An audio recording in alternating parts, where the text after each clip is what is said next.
philanthropist and governor.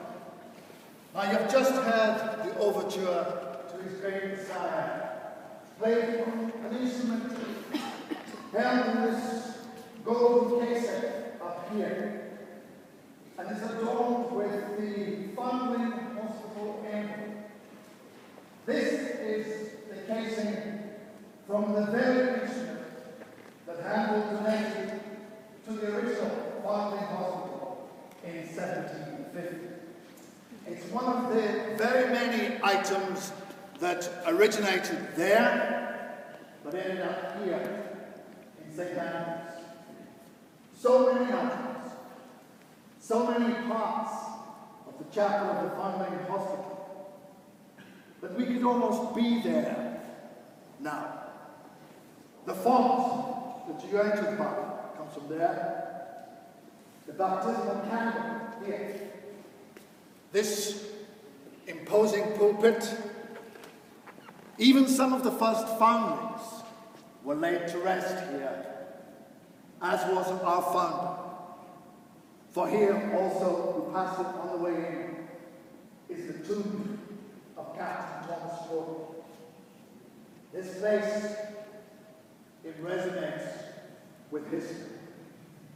So tonight, as well as celebrating Handel, we also mark a very special anniversary. 275 years since the admission of the very first foundling babies into the hospital's care on the 25th of March, 1741. So now we want to invite you to join us for a musical journey through time, bringing these two great threads in our history and their legacy together. But how did they first come together? How was Handel drawn in to support Thomas Coram's cause in the first place? The answer is what we today would call networking.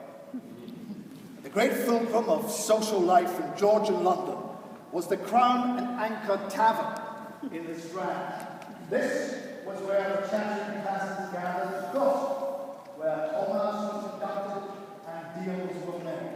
Like all public houses, it had substantial upper rooms available for meetings, rehearsals, concerts, and it was here that Handel often rehearsed his operas and early oratorios, and also met his publisher, John Walsh, to discuss business. Even if he tried, Handel couldn't miss the big chatter that kept the chattering classes of the time chattering. Thomas Coram, his royal charter, achieved in October 1739 to create a Foundlings Hospital, Hogarth's great life-size portrait of him, funds and subscriptions accumulating from the great and the good. All of this was part of a new fashion, as popular as beauty spots and snuff. It was philanthropy. So it was in this room, above a pub, where by 1741, the General Committee of the Governors of the Foundling Hospital were meeting twice a week, feverishly preparing for the admission of the first babies, that Handel is very likely to have met Thomas Coram. John Walsh, his publisher, was himself a governor of the hospital and would have pressed the case for his involvement. But Handel bided his time. He was informally supportive, but perhaps felt the time-consuming business of being an actual governor, making decisions about housing and clothing babies, was not his thing.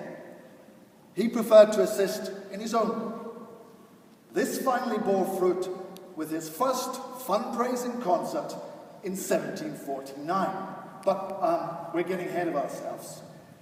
If philanthropy was in the air of London in 1741, what were the musical sounds that were in the air?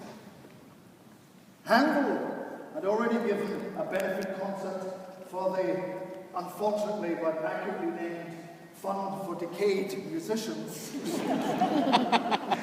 in 1738. He was to give another one in Dublin of Messiah for charity in 1742.